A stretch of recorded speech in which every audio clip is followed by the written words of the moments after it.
Также во время встречи разговор шел о республиканском материнском капитале.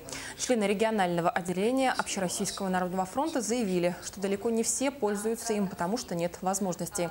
Напомним, размер республиканского материнского капитала составляет 125 тысяч рублей, федерального – более 400 тысяч рублей.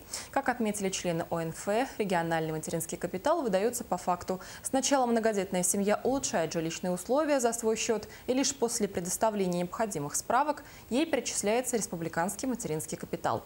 По мнению членов Народного фронта, не все многодетные семьи могут себе это позволить. Отметим, деньги федерального материнского капитала выдаются в качестве векселя, который можно использовать сразу. В связи с этим глава Якутии дал ряд поручений.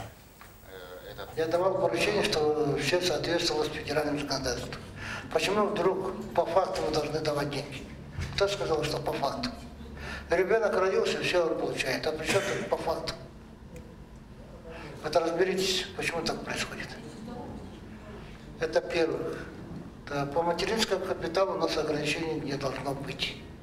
Такое поручение еще года 2 назад получил правительство республики.